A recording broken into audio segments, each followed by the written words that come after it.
10 ans à la tête de la Côte d'Ivoire, 7 ans à la prison de la Cour pénale internationale. 3 ans après son retour dans son pays, après avoir été acquitté à La Haye, à bientôt 80 ans, il repart à la conquête du fauteuil présidentiel. Quelles sont les chances de celui que le président Nicolas Sarkozy promettait, selon Robert Bourgi, de vitrifier? Le président Laurent Koudou-Barbeau est l'invité de Moment de vérité sur Infomédia. Bonjour, Monsieur le Président. Bonjour. Alors, il y a quelques semaines, votre parti, le PPACI, vous désignait comme le candidat à la prochaine présidentielle. Oui. À 80 ans, que pensez-vous faire que vous n'avez pu faire pendant que vous étiez président pendant 10 ans? À 80 ans, est-ce que vous avez encore la force de pouvoir vous lancer dans une telle bataille? On se bat. Moi, je me bats depuis que j'ai à peu près 18 ans. Je me bats pour la Côte d'Ivoire, mais je me bats surtout pour l'Afrique. Mais se battre à 80 ans, on est un peu diminué, Monsieur le Président, non? Non, non. Il ne faut pas juger comme ça. Il faut voir si les raisons des batailles ont disparu. Et les raisons n'ont pas disparu. La liberté pour les hommes, les indépendances pour les États africains, l'égalité entre les Noirs africains et les autres hommes de la terre, tout ça, ça n'a pas disparu. Ça n'a pas disparu, Monsieur le Président, mais en Donc même temps... il faut se battre. Il faut se battre, mais en même temps, on se dit qu'il y a de la jeunesse. Oui. Pourquoi vous ne promouvez pas plutôt cette jeunesse-là pour prendre la place et vous reposer? Parce que Mais vous y on avez les droit promeut. maintenant. Mais pourquoi les promouvoir peut-il vouloir dire s'asseoir? Même l'acte de les promouvoir, ça fait partie du combat. Donc vous pensez que, Oui. à votre âge, vous devez être encore à la tête pour promouvoir ces jeunes-là, pour mener ce combat-là? Moi, je vais me battre jusqu'à la fin de ma vie. Je vais me battre parce que les combats des Nkrumah, des Lumumba, ce n'est pas achevé. Mais peut-être que les jeunes devraient prendre la relève. Monsieur le Président, vous avez été pendant 7 ans à la Cour pénale internationale comme prisonnier. Vous Oui. êtes resté encore quelques années en Belgique en attendant que vous soyez acquitté. Vous l'avez été. Vous êtes revenu au pays depuis 3 ans maintenant. Et vous êtes en train de vouloir à nouveau être candidat, mais pèse sur vous une condamnation de 20 ans qui ne vous permet pas d'être éligible. Comment vous allez faire pour être candidat lorsqu'on sait que vous avez ce coup près-là qui vous interdit d'être candidat? C'est tout ça la bataille. C'est tout ça la bataille. Mais pour faire court et expliquer, cette condamnation vient du fait qu'on m'accuse d'avoir braqué la BCEAO, c'est-à-dire la Banque centrale des États de l'Afrique de l'Ouest. Voyez-vous Gbagbo Laurent en train d'aller braquer une banque. Vous n'avez pas donné d'ordre d'aller braquer cette banque? Bon, donc, c'est grotesque. C'est grotesque, mais c'est tout ça la bataille. C'est-à-dire qu'on ne recule devant rien pour nous contrer. Pour vous, c'est une cabale, Monsieur le Président? Mais dès qu'ils ont su que j'étais en train d'être acquitté à la CPI, ils ont montré quelque chose ici. Parce que pour eux, ils m'avaient envoyé à la CPI, c'était ad vitam aeternam. Or, voici que je m'apprêtais à revenir. Donc, ils ont monté une petite cabale. Pour vous, c'est une cabale, il n'y a rien à vous reprocher sur ce braquage-là de la BCEAO? Mais Vous ne vous reprochez rien? Il n'y a jamais eu de braquage. Quand j'étais président, on a voulu, comme on le fait aujourd'hui pour les États de l'AES, on a voulu faire en sorte que, à l'intérieur du pays, la population se révolte contre moi. On a coupé le robinet. Voilà. Donc, on a voulu m'empêcher de payer les salaires. Un matin, j'allais au conseil des ministres et j'apprends par la radio qu'un certain nombre de banques ont fermé et que tous les dirigeants sont partis hors du pays et c'était la fin du mois. Donc les salaires étaient déjà positionnés. Donc il ne fallait pas que les banques ouvrent. Donc j'ai décidé, arrivé au conseil des ministres, de nationaliser ces banques-là et d'y affecter illico presto des Ivoiriens qui ont procédé au paiement des salaires. C'est ça le braquage? C'était le braquage, ça. Donc on ne vous accuse pas de vous être enrichi avec ça, non. c'est d'avoir payé les salaires. Voilà. Et donc, on a payé tous les salaires. Et quand on a vu que le braquage ne prenait pas avec moi, c'est là qu'on a décidé de me vitrifier. On va parler de la vitrification. Voilà. Monsieur le Président, Oui. pour vous, qui fait cette cabale? Qui organise tout ça? Oh, est-ce que dans la situation où je suis, dans la situation où se trouve la Côte d'Ivoire, il est important, est-ce qu'il est important de citer des hommes ou des pays? C'est pas la peine. On aurait bien voulu, Monsieur le Président. Ouais. Comprenez qu'on ait envie d'entendre des noms, mais bon, vous avez choisi par correction de ne pas citer les noms. Mais Monsieur le Président, aujourd'hui, il y a un risque que vous ne soyez pas candidat. On a entendu le patron, le président de la Cour électorale indépendante, dit que vous êtes inéligible. Comment comptez-vous faire pour être candidat dans ce cas? Mais vous savez, en 1990, les mêmes personnes disaient que je n'allais pas être candidat contre le fouet. Mais j'ai été candidat contre le fouet. Et cela a ouvert la route au multipartisme. Et cela a ouvert le débat politique. Donc, mon rôle est un rôle de précurseur, toujours. Pionnier. Ouais, de pionnier. Alors, Monsieur le Président, lorsque l'on regarde le landerneau politique ivoirien, on s'interroge, on se dit, il n'y a pas de renouvellement véritable de la classe politique. On entend encore dire que le président Alassane Dramane Ouattara pourrait accéder, pourrait encore être candidat en 2025. Qu'est-ce que cela vous inspire? Et ce n'est pas dans la situation où nous trouvons maintenant la durée d'un homme sur la scène politique qui a un problème. Mais c'est le respect de la loi. Comment ça? Ce que Alassane fait et qui est condamnable, ce n'est pas qu'il soit candidat, mais qu'il soit candidat pour un 4e mandat. Alors que la Constitution dit de façon claire et nette qu'aucun individu ne peut être président pour plus de 2 mandats. Pour vous, il est dans l'illégalité. Mais total. Et c'est ça. Alors les gens disent Alassane. Non. Laissez Alassane. Et voyez ce qui est une faute. Ce qui est la faute, c'est que déjà, en ce moment-ci, nous sommes dans son 3e mandat, ce qui est une faute. Et non seulement il fait une faute, mais il veut amplifier la faute en allant pour un 4e mandat, ce qui est une horreur. Pour vous, il ne doit pas être candidat, absolument pas. Mais la loi, et surtout que cette constitution-là, c'est lui qui l'a écrite. Donc vous vous opposeriez s'il venait à être candidat pour un 4e mandat? Mais je suis contre le fait qu'on piétine la loi. Alors, Monsieur le Président, on sait que vous entreprenez une démarche pour que les partis de gauche, les partis de l'opposition puissent se retrouver, puissent avoir un seul candidat. Mais on a le sentiment que ça couine un peu, que vous avez beaucoup de mal. Pourquoi est-ce qu'on n'y arrive pas à faire que les partis de gauche se mettent ensemble? D'abord, il faut faire une différence entre partis de gauche et les partis d'opposition. Ici, tous les partis d'opposition ne sont pas de gauche. Comme votre ancien parti, dont vous êtes le fondateur. Oui, Le le pays. pays, oui. Bon, ce n'est pas de la gauche qu'il s'agit. L'appel que j'ai lancé à Beaunois, qu'on a appelé l'appel de Beaunois, c'était pour que les partis d'opposition qui le souhaitaient se rassemblent et discutent pour qu'on mette au point une stratégie ou plusieurs stratégies pour que les règles soient claires, soient respectées. Pour que la CEI, la Commission électorale indépendante, sorte des mains d'un parti, du parti au pouvoir, et soit vraiment une commission électorale indépendante. Le dernier mot est très important. Est-ce que c'est possible aussi? Une commission électorale indépendante. Ça, on se bat pour ça.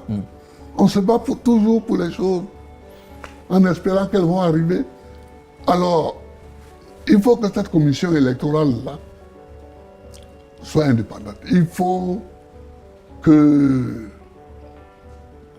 par exemple, là, des candidats, certains candidats n'ont pas leur nom Sur les listes. sur les listes. Comme vous, par exemple. Comme moi, comme Soro Guillaume. Et d'autres. C'est drôle de vous entendre défendre la cause de Soro Guillaume aujourd'hui. Bon, moi, je suis toujours comme je suis. Ce sont les gens qui me combattent. Mais même quand Soro Guillaume se battait, je l'ai regardé, lui et ses amis, et je leur ai dit, vous me combattez pour quelqu'un que vous ne connaissez pas. Monsieur le Président, il y a eu beaucoup d'actualités dans lesquelles vous Oui. étiez au cœur, Oui, vitrifié. Vitrifié. Oui. Vous avez écouté les propos du livre de Robert Bourgi, hein, Oui, Robert. voilà, qui parlait de Nicolas Sarkozy qui avait promis de vous vitrifier. Vitrifié. Cette anecdote, elle est vraie? Ah ben ça, c'est à lui qu'il faut demander. Puis c'est lui qui était à l'Élysée avec Sarkozy. Prenons les choses par le commencement, Monsieur le Président. Oui. On apprend de ces révélations, par exemple, que vous étiez le vainqueur de l'élection présidentielle d'octobre 2010. Oui, Et que vous avez été victime, on va dire, d'un putsch, finalement. oui. C'est vrai ou pas? Vous Mais pensez? ça, nous savions depuis longtemps. Depuis toujours que nous avions gagné, que j'avais gagné l'élection présidentielle de 2010.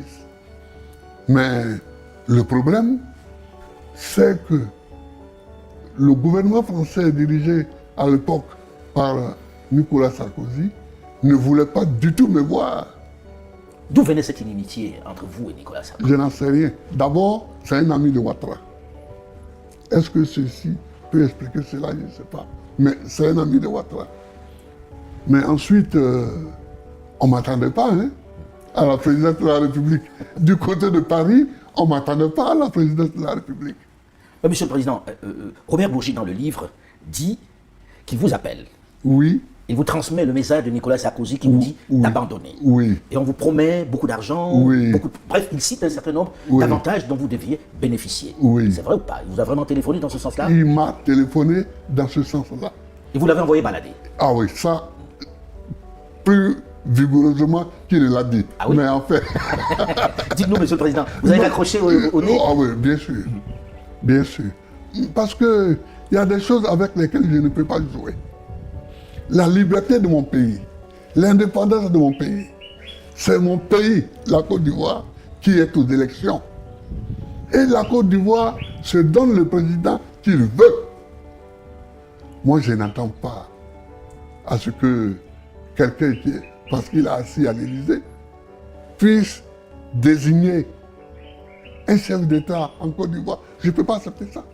Alors, vous l'envoyez balader et on va le vitrifier. Est-ce que, très sincèrement, pendant que vous étiez aux affaires, vous avez de temps en temps aussi acheté votre paix, acheté Paris, parce qu'il dit que vous aviez donné 3 millions d'euros à Jacques Chirac? Oui, enfin, exactement, c'est 2 milliards de francs CFA. Alors, je ne sais pas bien... Oui, ça fait 3 millions d'euros, Voilà. à peu près. Voilà. Mais ça, je suis étonné que ça apparaisse comme quelque chose de nouveau aujourd'hui. Parce que depuis 2014, dans le livre que j'ai écrit en prison avec François Mattei, Pour la vérité de la justice. oui, je l'ai dit là-dedans. Pour la vérité et la justice. Oui, oui. Vous en aviez parlé, effectivement. Oui, oui. Mais bon, vous savez, quand ça sort de la bouche de quelqu'un d'autre, Oui, on oui. se dit, bon, il n'a fallu pas. À la page 49, oui, j'avais déjà dit ça. Mais Monsieur le Président, pourquoi vous donnez les 3 millions d'euros, c'est-à-dire les 2 milliards dont vous parlez? Parce qu'ils m'ont Pourquoi? demandé. Mais vous ne donnez pas tout ce qui vous le demande. Ah non, mais écoute, c'est Chirac. Il était si influent que cela? Il vous faisait si peur que ça? C'est pas une question de peur. Mais c'est d'abord un étonnement de voir le chef d'État français me demander l'argent. Moi, j'étais étonné. Stupéfait. J'étais stupéfait. J'étais ahuri. Ce n'est pas le seul chef d'État qui m'a demandé l'argent. Hein. Ah bon? Mais comme un autre qui m'a demandé aussi l'argent. Vous pouvez nous le dire, Monsieur le Président? Non. S'il vous plaît. Est africain et qu'il est coutumier des faits. Bon, je n'ai pas... je lui ai donné l'argent Ça... Vous ne direz pas qui c'est? Oh, non, non, non, je ne dirai pas qui c'est. Après, hors micro, je peux vous souffler son nom dans le creux de l'oreille. mais c'est étonnant quand même. Alors, vous donnez un liquide ou bien Robert Bourgi transporte des valises comme c'était dit? Ah ben oui, Ah oui. ah ben oui. Il traverse les frontières avec les 2 milliards. Waouh. Et Mais après ça, ils vous ont fait ce qu'ils ont fait, Monsieur le Président. Vous ne leur avez jamais parlé? non, mais... Et Chirac, au moment où il reçoit l'argent, il m'appelle, Laurent, je ne suis pas un ingrat. Ah, il vous a dit ça? C'est amusant, non? Ah oui, on ne peut pas être plus ingrat. Laurent, je ne suis pas un ingrat. Je saurai m'en souvenir. Je saurai m'en souvenir. Et puis après, derrière mon dos, lui, la France, le Burkina Faso monte une rébellion qui vient m'attaquer. En termes d'ingratitude. On fait difficilement mieux. On Wow. fait difficilement mieux, ça je vous le concède. Monsieur le Président, quand on écoute tout ceci, on a envie de dire, est-ce que ça ne remet pas en cause la légitimité même du président Alassane Dramane Ouattara? Parce que là, quand on écoute ça, on se dit, la France lui a donné le pouvoir, puisqu'on dit qu'il n'a pas gagné les élections présidentielles. Mais moi, il y a longtemps que je l'ai dit. Il y a longtemps que je l'ai dit. Je leur ai même proposé, en 2011, de venir recompter les bulletins de vote. Et ils allaient voir la nature de certains bulletins de vote. À Bouaké, par exemple, qui était la capitale de la rébellion, les gens ont décidé de donner 100 000 voix de plus à Ouattara. Ces gens, vous les connaissez? Est-ce que vous avez eu des éléments pas de part? Bien sûr. Et j'ai donné des documents à Roland Dumas et à l'autre avocat, la célèbre, Vergès? et Vergès, Maître Vergès. ouais, qui était venu me voir quand j'étais enfermé à Korogo. Ils sont partis avec des documents. Et bon, maintenant les deux sont décédés, mais ils en ont parlé sur les chaînes de télévision, des télévisions françaises. Mais en fait, votre sort était scellé. Ah ben bien sûr. C'est-à-dire, je pense que les Français se sont dit surpris par mon arrivée en 2000 au pouvoir. Donc ils ne voulaient plus être surpris. Ils ne voulaient plus être surpris, ils ont géré ça à leur manière. Voilà. Alors, vous allez vous retrouver en prison à Korogo, puis ensuite à La Haye, À La Haye. pendant 7 ans. Oui. Monsieur le Président, en toute... Presque un an à Korogo, 8 mois ou 9 mois.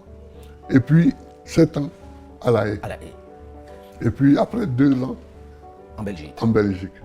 Monsieur le Président, on vient là, le bureau de la Cour pénale internationale, en Côte d'Ivoire, a annoncé fermer ce bureau-là. Et cela veut dire qu'on a soldé la question de la crise post-électorale de 2010. Finalement, si on fait un bilan, on a plutôt l'impression que vous étiez le seul. Avec quelques-uns qui étaient à La Haye. Merci pour cette question, parce que elle me tracasse. Je ne sais pas comment prendre le problème. Quelquefois, j'ai envie d'appeler le procureur de la CPI, et puis quelquefois, j'ai dit non. C'est-à-dire que...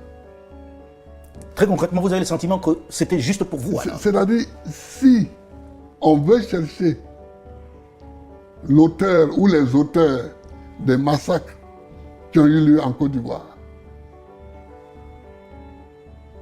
nous ne sommes pas encore au courant des résultats des investigations. Parce que je suppose et j'espère qu'ils ont fait des investigations sur tout. Ils n'ont pas encore jugé ceux qu'ils soupçonnent. Donc, on ne sait pas les résultats des jugements à la Cour, à la CPI, ou bien même devant d'autres tribunaux.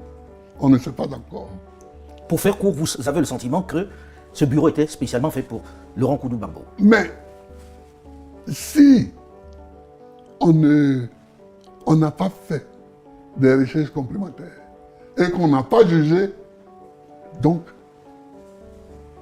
tout ce cirque qui a duré des années et qui a coûté des milliards n'a été fait que pour moi. C'est un grand honneur Mais c'est une grande injustice. C'est une grande injustice pour la Côte d'Ivoire. Vous pensez cela de la CPI, que la CPI se serait déployée juste pour vous condamner, alors que finalement elle vous a acquitté? Je n'ose pas penser cela. C'est pourquoi j'attends encore qu'on nous dise quels sont les assassins,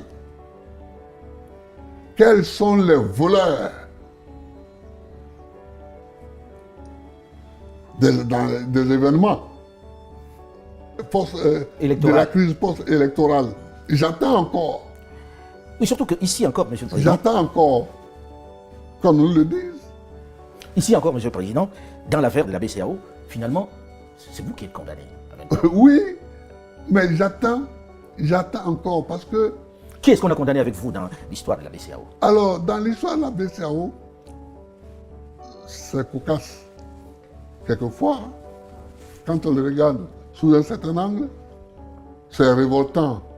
D'autres fois, quand on regarde sous un autre angle, mais il y avait moi, le Premier ministre Akembo, le ministre de l'économie et des finances Dalo Désiré et le ministre délégué au budget Katina Koné. Et dans les réquisitions, dans les procès qui ont eu lieu ici, il paraît, puisque moi je n'ai jamais eu vent de ces procès-là, que c'est Katina Koné, le ministre du budget, qui serait le principal accusé. Bon, tout le monde a pris 20 ans de prison. Bon, 20 ans. Écoutez la chanson de Tikenja, 20 ans, 20 ans, 20 ans. Et vous comprendrez qu'il y a eu des moments où ici on distribuait 20 ans à tout le monde. À tout le monde. Mais c'est qu'après, les autres, y compris le principal accusé, sont amnistiés. Et vous? Et c'est celui qui va être candidat qui n'est pas amnistié. C'est une amnistie sélective. Mais c'est une amnistie sélective. Pourquoi mon chef, c'est-à-dire le chef de file des accusés, des condamnés, lui il est amnistié, et puis moi, qui ne viens qu'en dernière position, je ne le suis pas. Pourquoi? Et puis même pour ce braquage. Moi, au moment des faits, j'étais chef d'État. Et chef d'État n'est pas jugé comme ça. Un chef d'État n'est pas jugé comme ça, il y a une autre juridiction pour ça. Voilà. Alors il y a la relation entre la Côte d'Ivoire et le Burkina Faso, il y a l'AES, il y a la guerre en Ukraine, il y a le Proche et Moyen-Orient avec Israël et la Palestine. La première partie de ce magazine, Monsieur le Président, nous avons évoqué les questions ivoiriennes, les questions intérieures, avec notamment cette question de vitrification dont vous deviez faire l'objet. Dans cette seconde partie, j'ai envie que nous parlions d'international, puisque je sais que cela vous intéresse également. Et que ça concerne aussi la Côte d'Ivoire dans une certaine mesure, puisque la première question porte sur la relation entre la Côte d'Ivoire et l'AES, l'Alliance des États d'Afrique du Sahel. Déjà, quel est le regard que vous jetez sur cette Alliance des États du Sahel, sur cette AES? Un bon regard. Je voudrais dire ceci. La CEDEAO a été créée en 1975. Aujourd'hui, nous sommes en 2024. Si nous voyons que 3 États ont quitté la CEDEAO pour créer l'AES, il faut se demander pourquoi. Pour vous, c'est justifié? Ah oui. Pour moi, c'est justifié. Il a été président 10 ans de la Côte d'Ivoire. Et dans la CEDEAO, la Côte d'Ivoire n'est pas rien. C'est le leader presque. La Côte d'Ivoire n'est pas rien. Mais la CEDEAO ne s'attaque pas aux problèmes qui se posent aux États de l'Afrique de l'Ouest. Comment ça? Il y a Boko Haram au Nigeria. Qu'est-ce que la CEDEAO a fait contre Boko Haram? Rien. Il y a les rébellions qui affligent le Niger, le Mali, le Burkina Faso et la Côte d'Ivoire aussi. Qu'est-ce que la CEDEAO a fait? Rien. Et maintenant le Togo aussi, le nord du Togo aussi. Voilà, et le Togo aussi. La Côte d'Ivoire, qu'est-ce que la CEDEAO a fait? Rien. Alors, même en se limitant à ces questions de sécurité, quand vous n'êtes pas capable, dans une communauté, de vous mettre ensemble pour chercher des solutions aux problèmes qui se posent, ne vous étonnez pas que les gens vous quittent. Qu'est-ce qu'il faut en faire alors de la CEDEAO? Parce que lorsqu'on vous écoute, Oui. cette CEDEAO n'a plus de justification, n'a plus de raison d'être. Mais c'est ce que je pense. C'est ce que je pense. Et c'est ce que je dis à mes amis. La CEDEAO est devenue un instrument de propagande de la France. Parce que, comme l'a dit un de mes amis, qui paye commande. Et les Africains ont ce chic-là. On a créé l'Union africaine. On a créé l'OUA, puis l'Union africaine. Vous savez qu'un Ivoirien, sous mon instigation, a été aussi secrétaire général de l'OUA. Ici Amara. Ici Amara. Et c'est sous lui qu'on est passé de l'OUA à l'UA. Est-ce que ce n'est pas honteux qu'Addis Abeba, le siège de l'UA, soit construit par une puissance étrangère? La Chine. La Chine. C'est honteux. Est-ce que ce n'est pas honteux que le fonctionnement de l'UA au quotidien à Addis Abeba soit financé par l'Union européenne? C'est pas honteux. C'est honteux. Mais quelle indépendance voulez-vous défendre quand vous vous mettez dans de telles situations? Pour vous, il faut dissoudre tout cela. Pour moi, les Africains ont le choix entre deux voies. Se ressaisir et financer eux-mêmes leurs organisations, dont la CEDEAO, ou bien alors les dissoudre. Lorsqu'on vous entend, Monsieur le Président, vous, que l'on présente comme un démocrate, je pense que c'est ce à quoi vous pensez, quand on vous entend défendre l'AES, que l'on présente comme une association d'États de putschistes, on se dit, expliquez-nous, pourquoi ce serait bien aujourd'hui l'AES?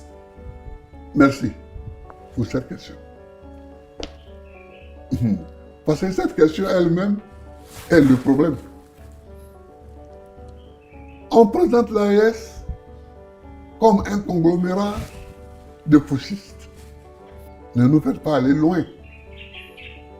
Au Mali, au Niger, au Burkina Faso, il y a eu des coups d'État militaires. Il y en a eu aussi en Guinée, au Gabon, au Tchad. Deux remarques. Pour ceux qui critiquent les dirigeants de l'AES et les traités de putschistes, il y a deux sortes de coups d'État. Les bons coups d'État et les mauvais coups d'État. Mais moi, je ne rentre pas dans ce jeu-là. Ah oui, quand je vois que certains chefs d'État occidentaux couraient quasiment au Tchad pour adouber. Je sais que vous faites allusion au président Macron qui est allé à l'enterrement et qui a adoubé le fils d'Ebi. Oui, je n'ai pas dit son nom. Le bon jet de ceux qui n'ont pas vu les Voilà. images. Et puis il y avait quelques autres chefs d'État, Voilà. dont l'ancien président Mohamed Bazoum. Quand je vois ça, je me demande ce qu'il y a dans la tête de ceux qui raisonnent ainsi, intellectuellement. Parce que ou bien un coup d'État est un coup d'État, Ou bien il n'en est pas. ou bien il n'en est pas. Mais ça, c'est la première catégorie. Les gens qui... La deuxième catégorie, c'est qu'il y a des coups d'État civils. Il y a des coups d'État civils qui n'utilisent pas les armes. Quand votre constitution vous donne 2 mandats, vous permet de faire 2 mandats, et que vous en faites 3, 4, 5, 6, 7, n'est-ce pas des coups d'État? Ce sont des coups d'État. On dit coups d'État. c'est-à-dire des procédés brutaux par lesquels vous exercez le pouvoir contrairement au texte de loi, au texte constitutionnel. C'est ça, la définition d'un coup d'État. Alors, l'Afrique est pleine de coups d'État. L'Afrique est pleine de faiseurs de coups d'État. Donc l'AES ne fait pas exception, vous n'est pas particulier. L'AES n'est pas... moi, je n'ai pas fait de coup d'État pour arriver au pouvoir, mais j'ai travaillé avec des gens comme Lansana Conté. J'ai travaillé avec beaucoup de chefs d'État issus de l'armée. Pour vous, ce n'est pas rédhibitoire que ces gens soient issus de l'armée et qu'ils aient fait un putsch. Voilà. Monsieur le Président, aujourd'hui, très concrètement, on sait qu'entre la Côte d'Ivoire et les États de l'AES, il y a une vraie tension. La relation n'est pas bonne du tout, c'est le moins que l'on puisse dire. Oui. Imaginons que vous soyez aux affaires aujourd'hui. La relation va s'améliorer. Vous rétablissez les relations avec l'AES? Oui, parce que je vais les considérer comme des États, tout simplement. Comme des États qui ont leurs dirigeants, qui sont arrivés au pouvoir par leurs moyens. Mais enfin, je ne peux pas recevoir le président gabonais. Oligui Nguema? Oui, Nguema, ici. Et puis, rejeter Ibrahim Traoré. Ou Assimi Goïta. Assimi Goïta. Ou bien Tchani. Monsieur le Président, oui. Ok, on imagine, hein, c'est un scénario. Vous êtes aux affaires, vous rétablissez les relations avec eux. Oui. Est-ce que vous pensez que cet AES doit s'étendre à d'autres États voisins? Vous pensez que c'est plus viable en remplacement des autres institutions, des autres États qui sont dans la région et qui, d'après vous, sont tenus par d'autres? Mais ça dépend, justement, tenu par qui et pour faire quoi? Voilà les deux questions. Moi, je pense qu'il faut régler le problème monétaire. Le CFA? Oui, le problème monétaire. Et trouver donc une raison valable pour s'associer. S'associer sur la base d'un projet économique. D'un projet monétaire. Clairement. Parce que ce n'est pas la peine d'aller à la CEDEAO pour avoir encore 4, 5, 6 monnaies, 7 monnaies. Ce n'est pas la peine. Vous comprenez? Il est temps, aujourd'hui, depuis 1960, que l'Afrique règle ses problèmes monétaires. Son problème monétaire. Elle le réglera ou bien pour le continent tout entier. Bon, mais je suis un peu sceptique, mais les blocs de pays, peuvent se mettre ensemble pour qui se créent comme ça, comme la CEDEAO, comme les associations de l'Afrique australe, peuvent s'agglutiner autour d'une monnaie. Parce qu'ici, en Afrique de l'Ouest, on commerce. Tous les États de l'Afrique de l'Ouest commercent. En Afrique du Nord, ils commercent. Voilà. Alors, donc, Monsieur le Président, voilà. On a compris qu'il faudrait qu'il y ait des grands blocs qui se réunissent autour d'une monnaie et pour pouvoir commercer, et ça va faciliter les choses. Alors, lorsque l'on parle de ça, on parle d'actualité internationale, on ne peut pas ne pas parler de la guerre en Ukraine. Oui. La guerre en Ukraine qui, finalement, s'invite aussi en Afrique, puisqu'on a vu l'Ukraine aider une partie de la rébellion au Mali, parce qu'ils disaient combattre les Russes qui sont sur place. Quel est le regard que vous avez sur cette guerre en Ukraine, Monsieur le Président? Êtes-vous de ceux qui pensent qu'il faut être derrière l'Ukraine, comme le demandent les grandes puissances, ou bien que dans tout ça, il y a encore une injustice? Si, il y a une injustice. Moi, je pense, quand je vois la guerre d'Ukraine, je pense en 62, à ce qui s'est passé à Cuba. La baie des cochons, la crise de la baie des cochons. En 62, l'Union soviétique de Khrouchtchev a installé des missiles à Cuba. John Kennedy a menacé de déclencher la Troisième Guerre mondiale si jamais ces missiles n'étaient pas évacués. Mais nous étions jeunes. Ce problème nous a tenus en suspens pendant des mois. Et finalement, après moult négociations, Khrouchtchev est parti avec cette fusée. Les fusées ont quitté Cuba et la paix est revenue. Alors je suis étonné que les Américains n'ont pas la mémoire de ce fait. Et qu'ils veulent étendre les pouvoirs de l'OTAN jusqu'en Ukraine, c'est-à-dire à quelques kilomètres de Moscou. Et ils s'étonnent que Moscou réagisse. Mais, chers frères, quand on tape quelqu'un, on a toujours la même manière de réagir. Vous comprenez? Pour vous, c'est légitime là? Moscou réagit aujourd'hui comme Washington a réagi hier en 1962. Voilà. Pour ceux qui n'ont pas de mémoire. Et voilà pour ceux qui n'ont pas de capacité de se souvenir. Alors ça amène à ce débat qui veut que, d'un coup, lorsque vous êtes dans la posture que vous avez adoptée, c'est-à-dire dire que ça peut se justifier la réaction de Moscou, on vous traite tout de suite de quelqu'un de récupéré par la Russie. Et c'est ce qu'on reproche au Mali, c'est ce qu'on reproche au Burkina Faso, c'est ce qu'on reproche au Niger. Pensez-vous que ces États sont entrés dans la guerre froide à nouveau et sont des satellites de Moscou sur le continent? Mais de toutes les façons, si on les traite de la sorte, qu'est-ce que ça peut faire? Ça n'a rien à voir. Ça ne fait ni chaud ni froid. Oui, moi si on me dit que je suis récupéré par Moscou, mais vraiment ça me dit rien. Mais et alors rien? Et alors rien? Parce que qui me juge? Qui me juge? Vous n'en avez rien à faire de la réaction des pays occidentaux? Non. C'est-à-dire que il ne faut pas que les Africains se laissent intimider par les jugements de ceux qui veulent couvrir leur basse manœuvre. Voilà. Le monde est secoué de part en part par des conflits, comme vous voyez. En dehors de l'Ukraine, aujourd'hui, les conflits se sont déplacés au Proche et Moyen-Orient. Oui. Israël à Gaza, Israël en Palestine, Israël aujourd'hui au Liban, avec l'Iran qui réagit. On est en train d'assister à un embrasement. Quel est le regard que vous avez sur cette guerre, d'abord en Israël aujourd'hui, contre la Palestine? Vous savez, je suis triste.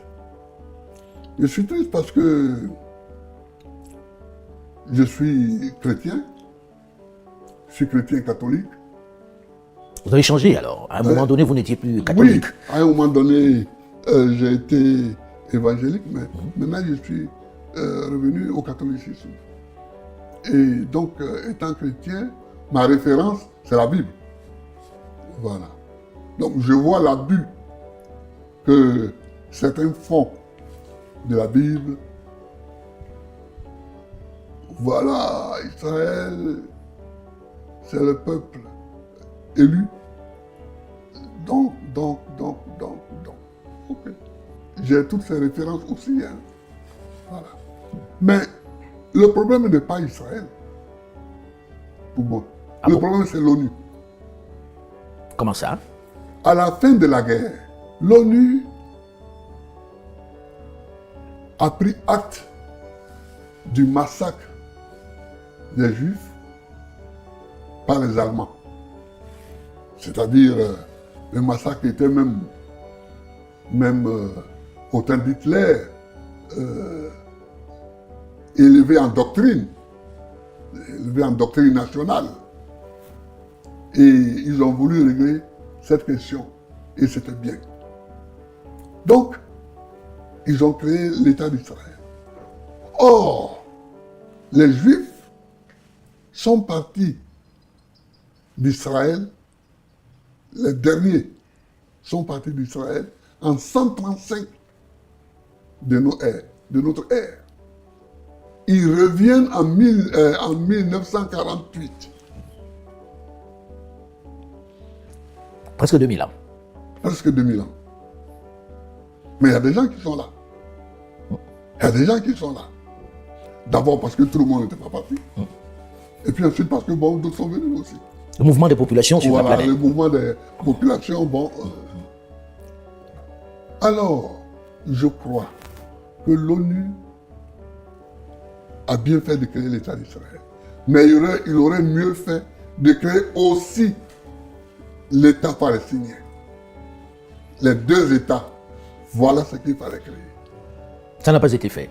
Ça n'a pas été fait et c'est ça la faute majeure. C'est pourquoi je vous dis que moi, ce n'est pas les Israéliens que je critique, mais c'est l'ONU.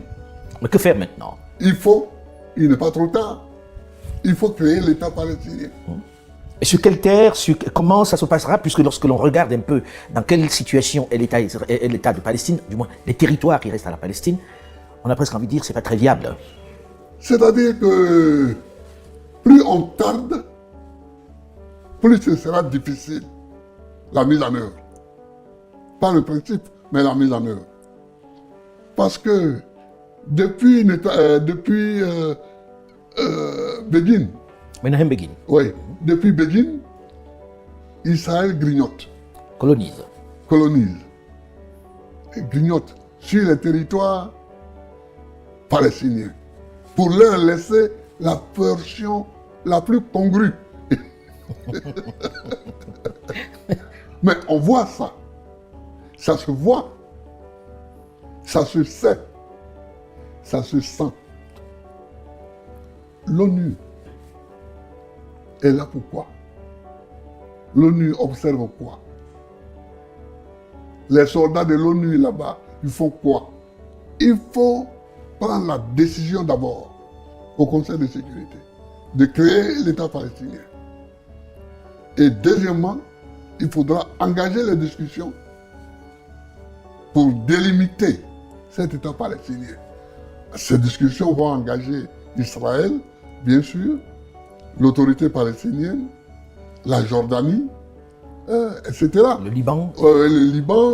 La Syrie. La Tout ça, ils vont être partie prenante de cette discussion. Mais pensez-vous très honnêtement qu'aujourd'hui ça puisse être faisable lorsque l'on sait le soutien dont bénéficie l'État d'Israël de la part des États-Unis, par exemple, et de l'hostilité dont cet État est victime aussi de la part de l'Iran et d'autres voisins?